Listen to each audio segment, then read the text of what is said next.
Novamente, então, boa tarde a todos, oficialmente.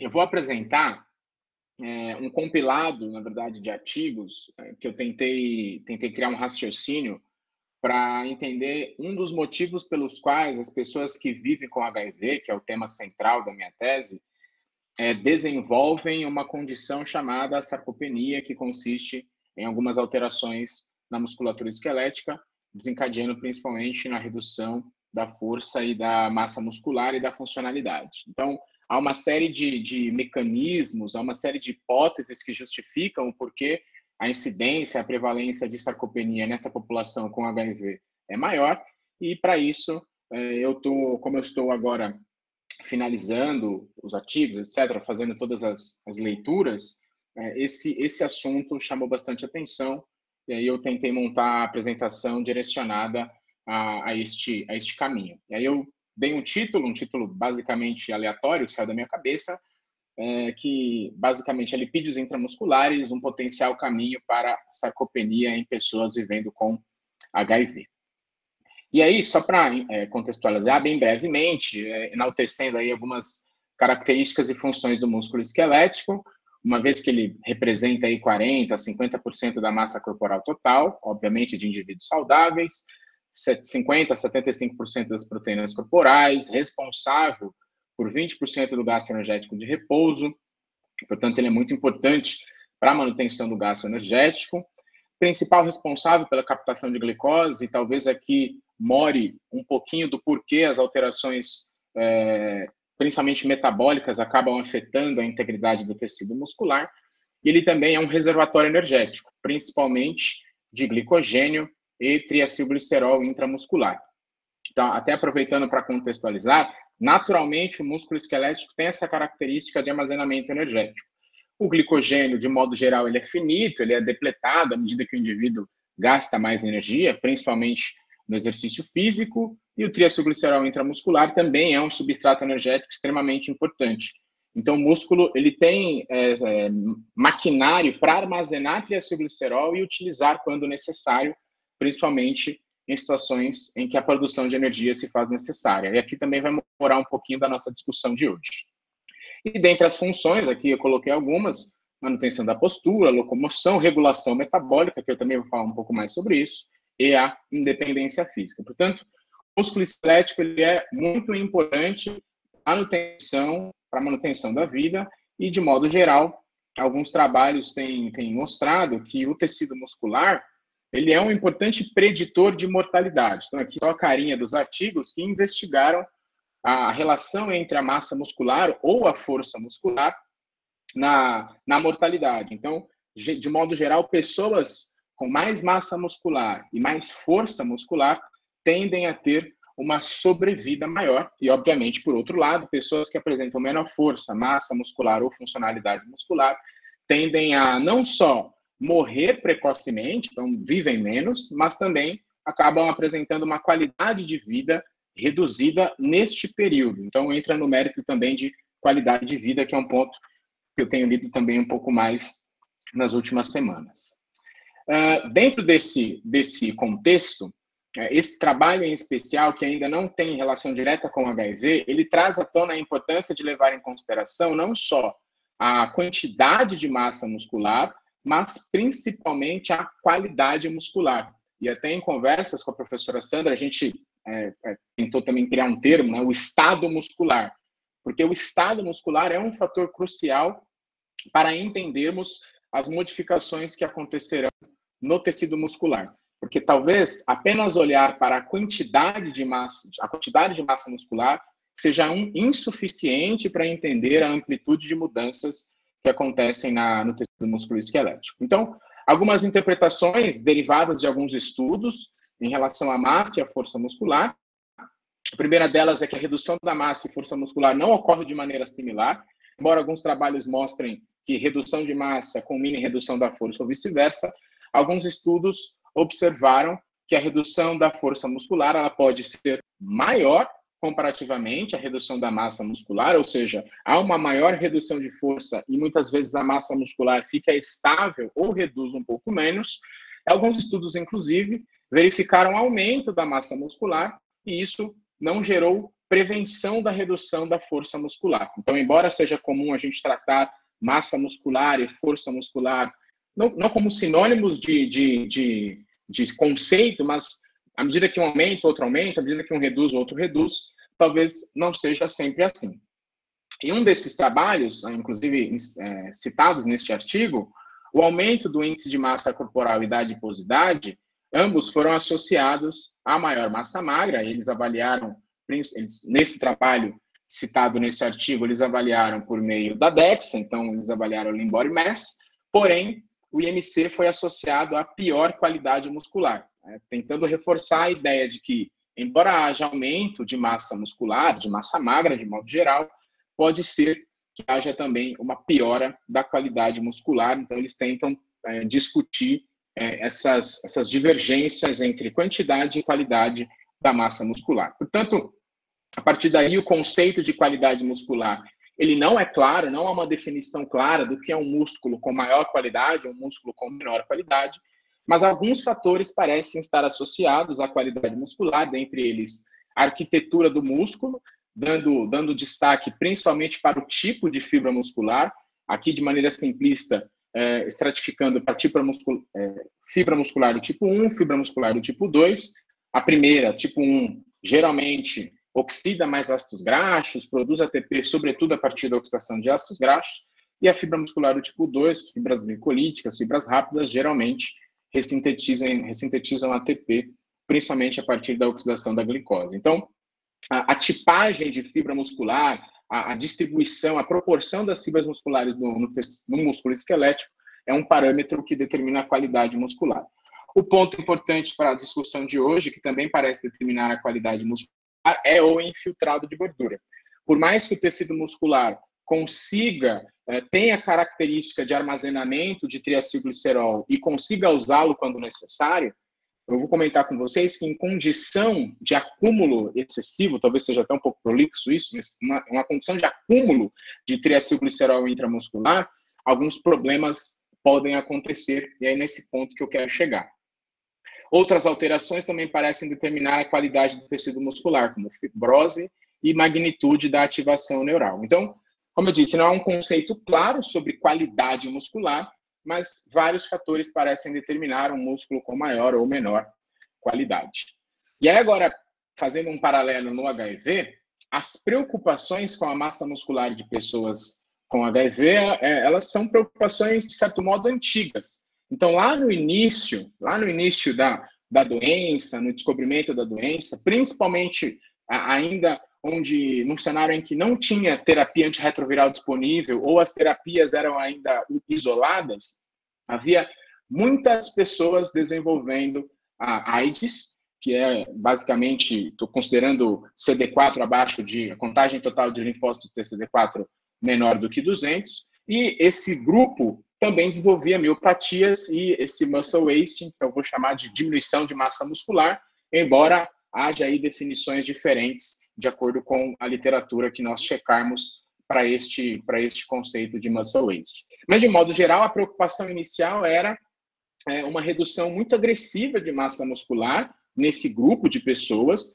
É claro que o fator não era simplesmente o vírus, outros fatores estavam associados a essa redução agressiva de massa muscular, como síndromes de má absorção de nutrientes, a própria doença em si, o próprio processo inflamatório gerado pela doença, o hipermetabolismo. Havia uma série de fatores que colaboravam para o surgimento dessas alterações musculares em pessoas com HIV. Pelo menos investigando no PubMed, eu vi que o primeiro artigo, ele pelo menos que falou um pouco sobre isso, é de 1988.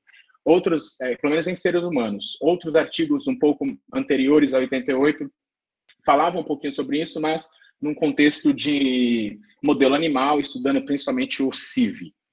E no cenário atual, essa preocupação com a massa muscular, ela se mantém, só que de um jeito diferente. Então, no contexto atual em que nós temos terapia antirretroviral combinada ou de alta potência, esperava-se que houvesse um cessar dessas alterações musculoesqueléticas, mas aparentemente elas se mantêm, só que de um jeito diferente, talvez os caminhos para essas mudanças musculares sejam diferentes.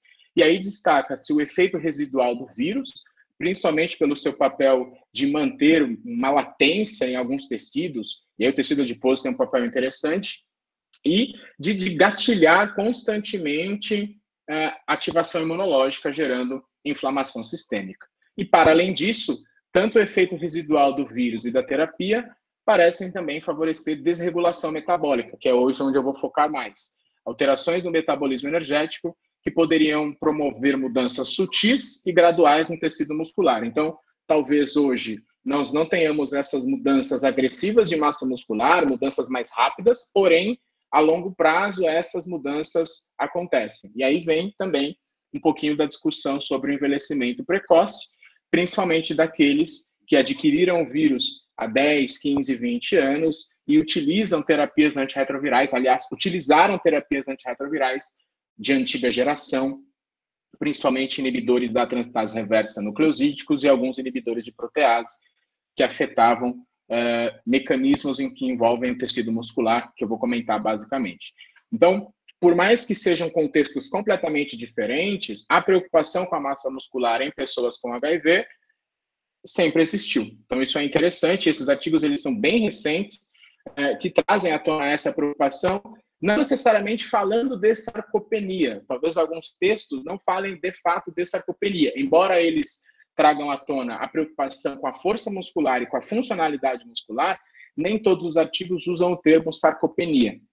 Então, isso é interessante também para chamar a atenção dessas pequenas divergências que a gente vê por aí, de acordo com o artigo científico lido, estudado, etc.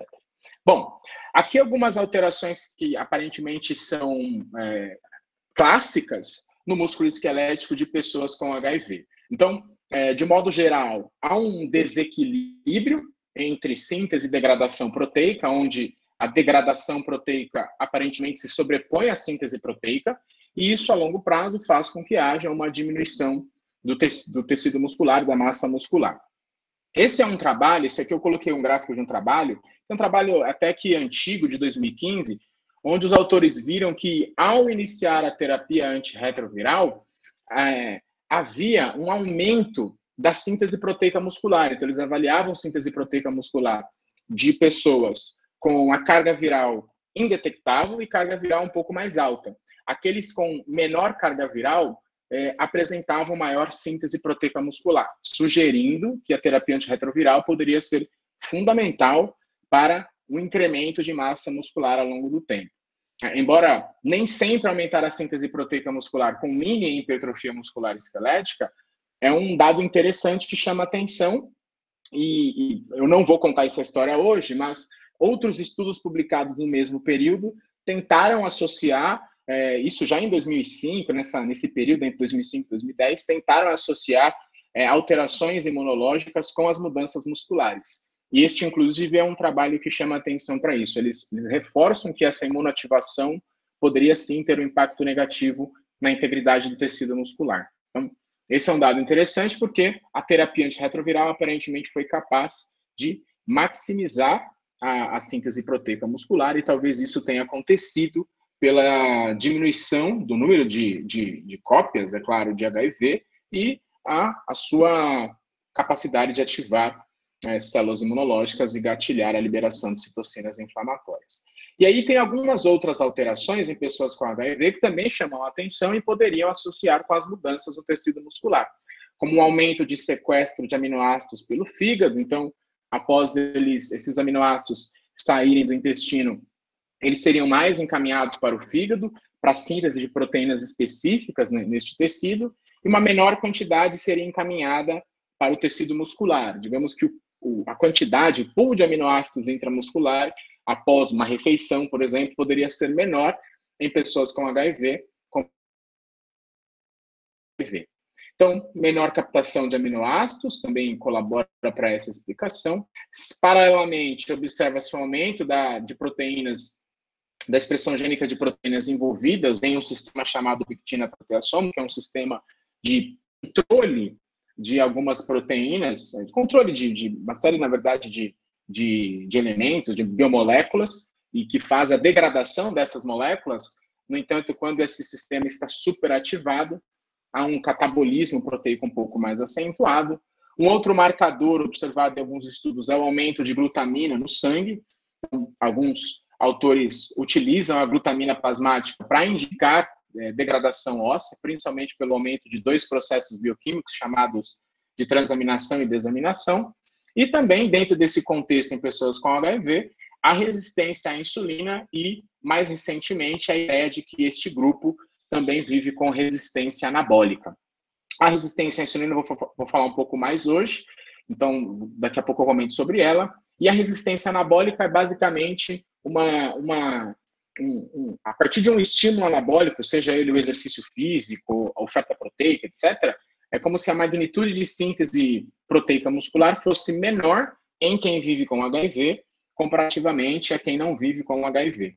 Efeito similar acontece em idosos, em pessoas que vivem com obesidade. São grupos que apresentam resistência anabólica e muito dessa similaridade na resistência anabólica está relacionado ao tecido adiposo, as mudanças que acontecem no tecido adiposo. Então, é aí que eu quero chegar. Então, aparentemente, não dá para dissociar. Então, quando eu olho para o tecido muscular, eu preciso entender também o que está acontecendo no tecido adiposo, porque esses tecidos dialogam de uma maneira muito intensa. Então, é muito comum a literatura trazer à tona as alterações nos lipídios de pessoas que vivem com HIV por conta dos efeitos adversos, os efeitos colaterais das terapias antirretrovirais. Então, a lipodistrofia, que pode ser tanto a lipohipertrofia ou a lipoatrofia, foram fenômenos e ainda são fenômenos estudados até hoje, porque algumas terapias antirretrovirais culminaram nessas mudanças no tecido adiposo. Algumas, portanto, geraram redução do conteúdo de triacilglicerol nas gotículas lipídicas e outras drogas geravam um aumento de conteúdo de triacilglicerol nas gotículas lipídicas. Então, a lipoatrofia e a lipohipertrofia são ainda estudadas e discutidas no contexto do HIV. O que é interessante é que parece que essas mudanças na redistribuição lipídica dialogam com o tecido muscular. Muito embora alguns trabalhos também tragam a discussão de que, independente do fenômeno de redistribuição de gorduras, há sim essa relação entre o tecido adiposo e o tecido muscular de pessoas que vivem com HIV. Esse é um trabalho que eu já apresentei em outro momento, é um trabalho que fala muito sobre as alterações geradas tanto pelo vírus quanto pela terapia antirretroviral no tecido adiposo, e é um trabalho muito legal, porque ele fala dos tipos de drogas, ele conta uma história interessante sobre as terapias antirretrovirais e qual é o efeito delas no tecido adiposo. Talvez esse trabalho, fazendo um paralelo para o artigo que eu publiquei inicialmente, a revisão narrativa, a gente tenta contar essa história, só que olhando para o tecido muscular. E essa é uma imagem derivada deste trabalho que eu quero usar só para mostrar algumas alterações interessantes. Então, o tecido adiposo de pessoas que vivem com HIV, principalmente por conta da terapia antirretroviral, ele, num contexto atual, fica mais hipertrofiado, e essa hipertrofia, à medida que o tempo passa, gera uma disfunção no tecido adiposo. Então, o seu papel primário, digamos assim, de armazenamento de energia, como o triacilglicerol, é um pouco perdido. Então, é como se houvesse uma troca metabólica no tecido adiposo. Ele ele diminui, na verdade, a sua lipogênese, que é basicamente formação de triacilglicerol, e ele passa a aumentar a lipólise. Então, passa a aumentar a quebra de triacilglicerol em ácidos graxos. E esse aumento acentuado na lipólise faz com que esses ácidos graxos ganhem corrente sanguínea e alcancem outros tecidos, fígado, coração e o tecido muscular. O tecido muscular parece também ser um alvo desses lipídios em excesso, esses ácidos graxos em excesso na corrente sanguínea, derivados do tecido adiposo disfuncional. Esse fenômeno parece acontecer em pessoas que vivem com obesidade e também acontecer com idosos. Então, são fenômenos que, de certo modo, se assemelham. O ponto é que, para as pessoas que vivem com HIV, talvez isso aconteça precocemente e as terapias antirretrovirais acabam tendo papel. Sejam as terapias que geram lipoatrofia, porque elas acabam diminuindo o conteúdo de triacilglicerol do adipócito, sejam elas aquelas que causam hipertrofia, porque cronicamente a hipertrofia faz com que o tecido adiposo diminua a sua função de armazenar e também acabe liberando mais ácidos graxos na corrente sanguínea. Então, um ponto aqui que vai dialogar com o músculo é: o tecido adiposo disfuncional aumenta a circulação de ácidos graxos na corrente sanguínea.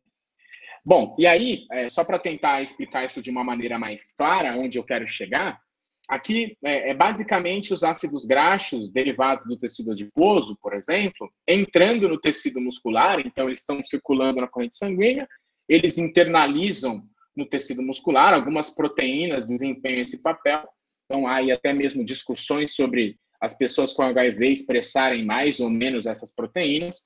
Então, há uma entrada maior de ácidos graxos no tecido muscular, porém, ao invés desses ácidos graxos serem desviados para oxidação, que é o que acontece quando a gente aumenta o gasto de energia, faz exercício físico, etc., estes ácidos graxos, eles são desviados para outras vias.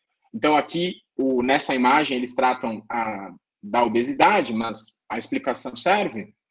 Esses ácidos graxos, eles são desviados para a formação de outros lipídios, esfingolipídios, como ceramidas, diacilglicerol, e esses lipídios, principalmente ceramidas e diacilglicerol, parecem, na verdade, eles acabam fosforilando o receptor de insulina em outros aminoácidos. Então, quando o músculo esquelético dessas pessoas, por exemplo, vivendo com HIV, recebem muitos ácidos graxos, estes, uma vez que não há grande demanda energética, estes passam a produzir ceramidas e diacilglicerol, fazendo com que haja um mecanismo de resistência à insulina que vai ficar mais fácil de explicar com essa imagem.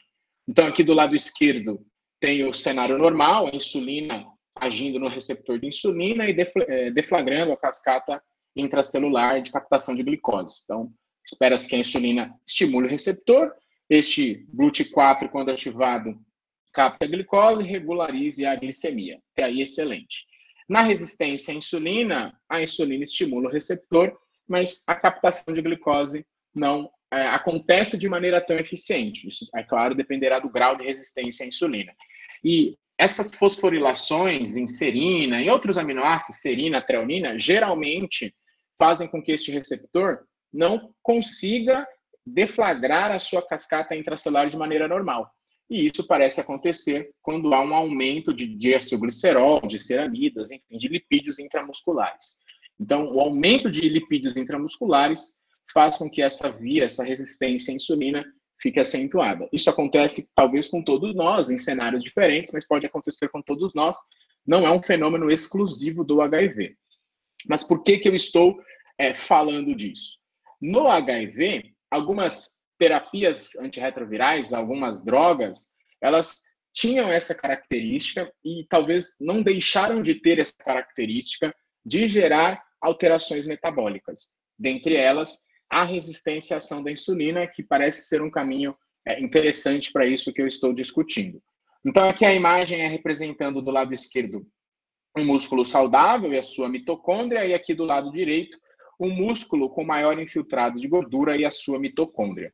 Então, alguns estudos, e esses estudos são tanto em modelo animal, estudos em humanos, eles observaram que esses trabalhos, eles mostraram alguns dados interessantes, que os inibidores de protease, principalmente ritonavir e indinavir, eles alteravam a expressão de algumas proteínas responsáveis pela captação de ácidos graxos pelo tecido muscular. E um problema aqui interessante era redução da ação dessa enzima aqui, ó, carnitina, palmitoiltransferase 1, e dessa enzima aqui, beta-RAD. Então, basicamente, o que essas enzimas fazem? Uma coloca o ácido graxo dentro da mitocôndria e o outro, essa outra enzima, oxida o ácido graxo, a principal enzima responsável pela oxidação dos ácidos graxos. Então, os inibidores de protease teriam um efeito negativo na utilização de gordura. Então, de um lado, voltando àquela imagem lá do tecido adiposo, de um lado eu tenho um aumento da disfunção do tecido adiposo por conta das terapias antirretrovirais, esses ácidos graxos circulam mais na corrente sanguínea, eles entram no tecido muscular, porém, ao invés de oxidá-los de maneira eficiente, eles ficam lá acumulados. Por quê? talvez este músculo esquelético de pessoas com HIV, principalmente que utilizaram drogas como os inibidores de protease, não consigam utilizar de maneira eficiente os ácidos graxos. E os inibidores da transferase reversa nucleosídica, principalmente zidovudina e estavudina, eles também afetam a capacidade mitocondrial de produzir energia. Então, de modo geral, é como se o músculo esquelético deste grupo, de pessoas com HIV, fosse menos eficiente. E um músculo menos eficiente, o músculo menos eficiente eu estou tentando direcionar principalmente para mitocôndria, etc. Então, essas alterações mitocondriais, elas acabaram culminando em aumento de lipídios no músculo, resistência à ação da insulina. E, ao mesmo tempo, o tecido adiposo está mandando mais ácidos graxos para o tecido muscular. Então, é uma combinação de fatores que faz com que o músculo fique numa situação de maior conteúdo de triacilglicerol. Embora ele naturalmente consiga armazenar e utilizar esses lipídios, nessa condição, é como se ele tivesse uma quantidade muito alta de triacilglicerol, deflagrando aí algumas disfunções como essas que eu comentei.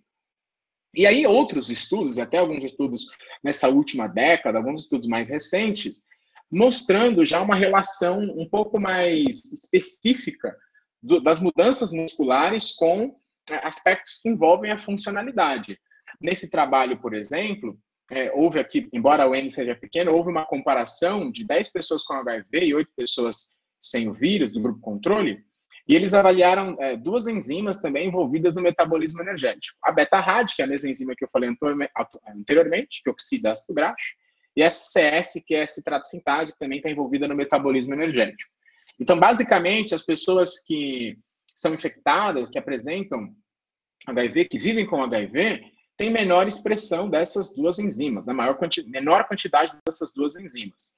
E nessas relações, nessas correlações que esses autores conduziram, as pessoas com HIV, elas apresentam menor conteúdo de ATP intracelular, então a produção de ATP seria de fato menos eficiente, e o consumo de oxigênio, o VO2 pico, que seria uma variável também de eficiência, também é menor em pessoas com HIV. Então eles tentam mostrar justamente que a ineficiência dessas enzimas, ou a menor quantidade dessas enzimas, impacta diretamente na produção de ATP e na eficiência, aqui eu vou chamar de eficiência aeróbia, por exemplo. Então, digamos que essas pessoas, digamos que elas fiquem mais cansadas, mais inativas fisicamente, e tudo isso vai se desdobrando para as mudanças no tecido muscular. O desuso, o fato de ele ficar menos contrátil, então todas essas alterações culminariam em menor eficiência, menor utilização do tecido muscular, tentando sempre olhando lá na frente para a sarcopenia. Então, aqui é uma pergunta que eu coloquei até para sugerir que o acúmulo de gordura poderia ser um fator etiológico, o acúmulo de gordura intramuscular, poderia ser um fator etiológico para a sarcopenia. E essa relação ela foi investigada já lá atrás, bem lá atrás, até num período bastante complexo, porque os inibidores, a terapia antirretroviral de alta potência ou a terapia antirretroviral combinada, ela chegou ali no final da década de 80, na verdade, no início da década de 90, mas nem todo mundo teve acesso. Então, alguns trabalhos, eles avaliavam pessoas utilizando terapia antirretroviral combinada, mas não era 100% da amostra que avaliava. Então, ainda tinha alguns ruídos nisso, em termos de heterogeneidade de uso de terapia antirretroviral isolada, monoterapia, combinada, ou pessoas que não estavam sob terapia antirretroviral. Então, tem alguns ruídos nesse sentido. Mas esse é um estudo que investigou densidade muscular a partir de tomografia computadorizada, já tentando criar essa relação que eu comentei com vocês. Então, aqui, eles avaliaram o músculo psoas, que é esse músculo aqui da imagem, mais centralizado, mais nessa região da crista ilíaca, do quadril. Eles avaliaram este músculo e eles viram que as pessoas que apresentavam lipodistrofia, eles tinham uma menor densidade deste músculo, sugerindo que havia uma maior quantidade de gordura neste músculo. Então, essa é uma interpretação que eu vou explicar melhor, para não ficar meio confusa. Vou explicar melhor porque eu vou falar bastante disso agora. Então, quando avalia a densidade do tecido muscular, quando ele é menos denso, significa, ou pelo menos sugere, que ele apresenta maior quantidade de gordura. Então, o tamanho talvez não tenha modificado, mas a sua densidade modificou. Então, nesse trabalho, por exemplo, eles viram que quem apresentava lipodistrofia, e na época, pessoas aqui nessa época, em 2003, a lipoatrofia era mais frequente, por conta dos inibidores de protease. Então, essa lipoatrofia era mais frequente, e a lipoatrofia aumenta a quantidade de gordura visceral e as concentrações plasmáticas de ácidos graxos. E eles viram que estes dois elementos foram associados a menor densidade muscular, né? Neste caso do músculo psoas. Então, tentando fazer aquela ponte que eu expliquei anteriormente, mais gordura, mais ácidos graxos no sangue em função de alterações no tecido adiposo, interferindo na qualidade muscular, que é aqui esses autores já iniciaram essa investigação lá em 2003. E, mais recentemente, isso foi investigado, talvez os autores gostaram dessa relação, e, mais recentemente, alguns estudos foram publicados também contando essa história. Aqui é uma corte multicêntrica envolvendo estes estados, né, dos Estados Unidos. Eles avaliaram aqui os anos de 2010 até 2003, um segmento aí de 3 anos aproximadamente, homens com idade entre 40 e 70 anos. Eles compararam 368 pessoas vivendo com HIV, 145 pessoas que não viviam com HIV, avaliaram a densidade muscular por tomografia computadorizada. Então, ao longo do tempo, eles viam que, de fato, as pessoas com HIV, que é representada pela linha vermelha, apresentavam uma menor densidade muscular, reforçando que esse músculo está alterado. Pode ser pelo infiltrado de gordura, com base nesse caminho que eu estou propondo, mas pode sim também ser por outros fatores, por fibrose, etc. Mas um caminho interessante era a redução da densidade muscular que esses autores observaram nesse trabalho. E aqui, nessa tabela que eles colocaram no trabalho, eles mostraram os fatores associados à menor densidade muscular. E aqui no modelo múltiplo, eles até viram resultados interessantes. O primeiro deles é a idade, então a idade foi associada à menor densidade muscular. Digamos que talvez isso não seja uma grande surpresa, porque o processo de envelhecimento favorece menor densidade muscular. Ok, bacana.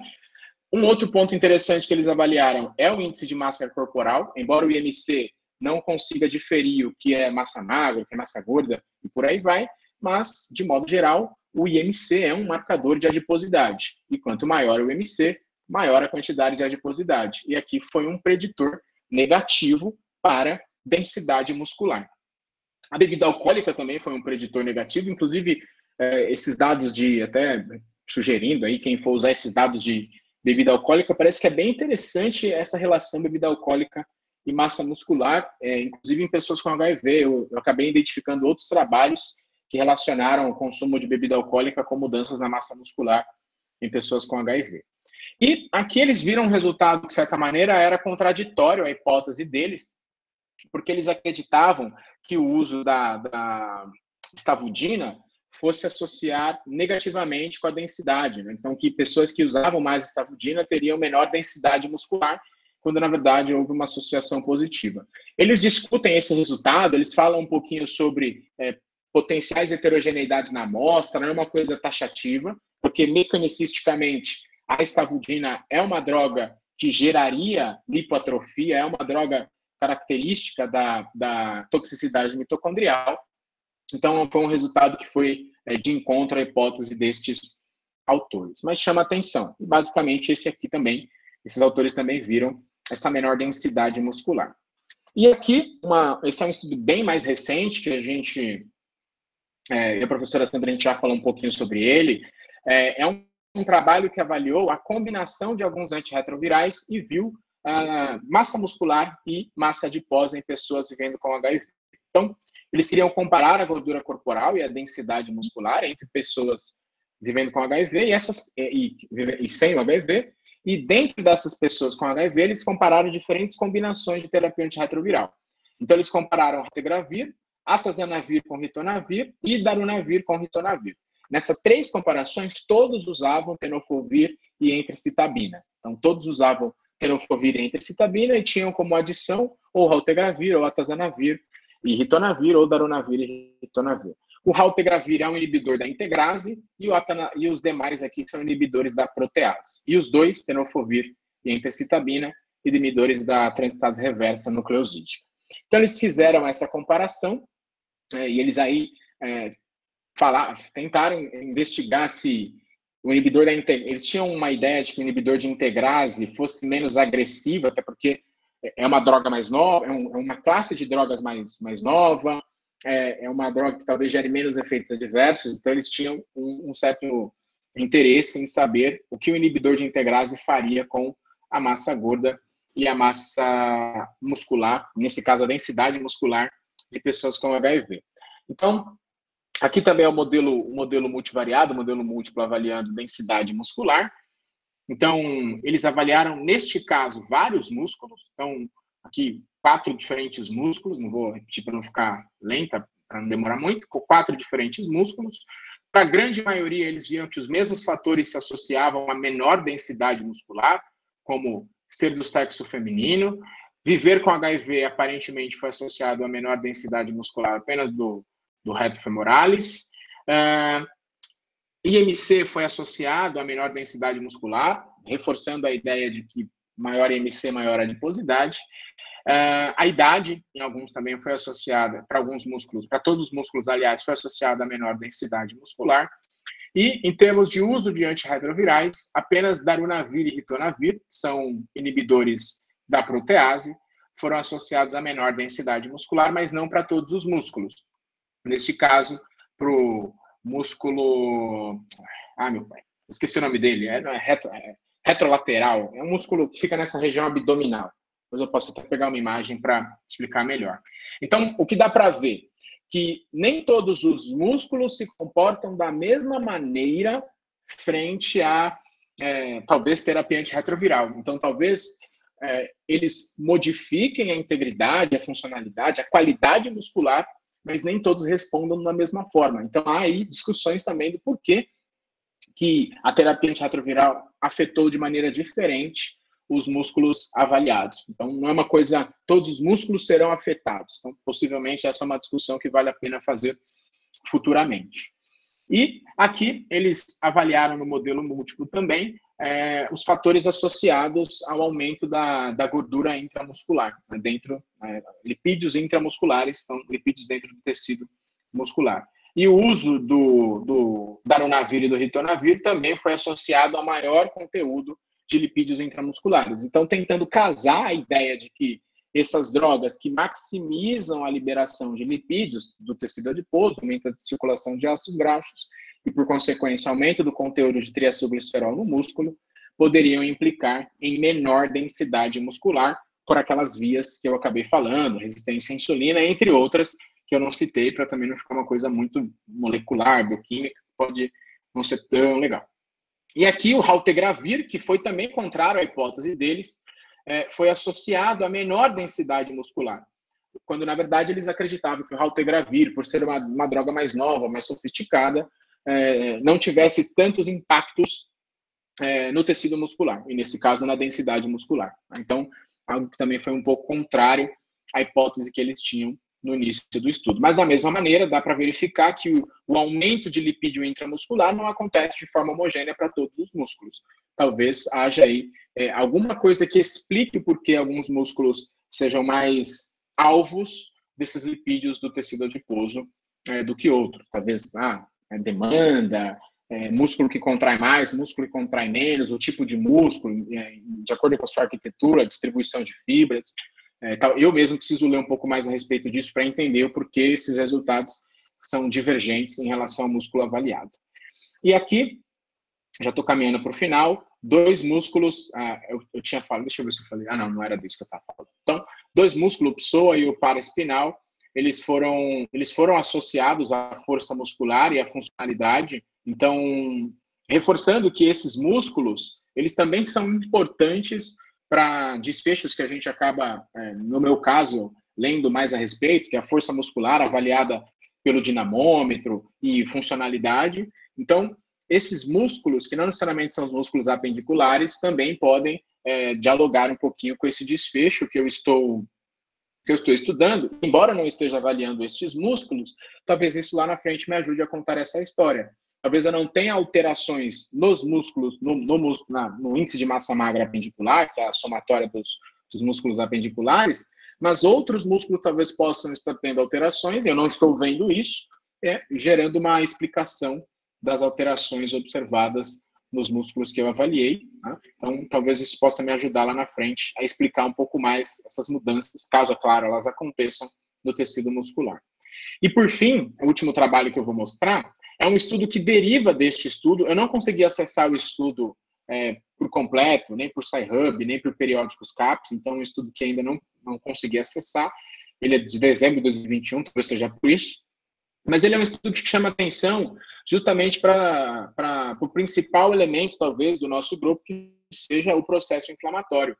Eles avaliaram, tanto no baseline quanto no segmento de 96 semanas, que, basicamente, a menor densidade muscular foi associada a parâmetros mediadores inflamatórios, tanto citocinas quanto biomarcadores de imunoativação, como o CD163. Então, tanto no baseline quanto no segmento de 96 semanas, a menor densidade muscular teve associação com esses mediadores inflamatórios, tanto citocinas quanto outros biomarcadores solúveis, que representam principalmente a imunoativação das células imunológicas. E partindo da premissa que, apesar da terapia antirretroviral conseguir reverter grande parte das alterações imunológicas das pessoas com HIV,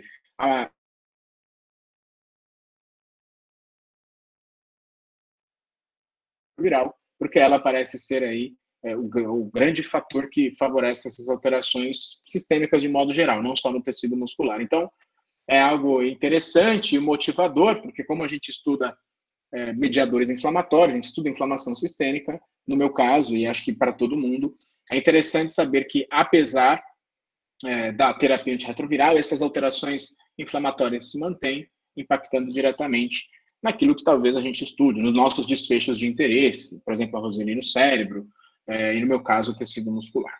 Tá? Então, a história que eu quis contar é basicamente essa, que os triacilgliceróis intramusculares poderiam maximizar essas mudanças negativas no tecido muscular, então eles modificam a qualidade muscular, então talvez ter um olhar para além da quantidade de músculo, e aparentemente o processo inflamatório, por mais que eu tentasse olhar só para essa parte mais metabólica, o processo inflamatório dialogou, ele casou, e esse último estudo reforçou isso, então essa tríade aqui parece me ajudar bastante a explicar o surgimento de maior incidência e prevalência de sarcopenia em pessoas com HIV. Então, é uma história que eu quis contar para tentar mostrar um dos porquês que este grupo poderia desenvolver sarcopenia de maneira mais precoce. E é isso.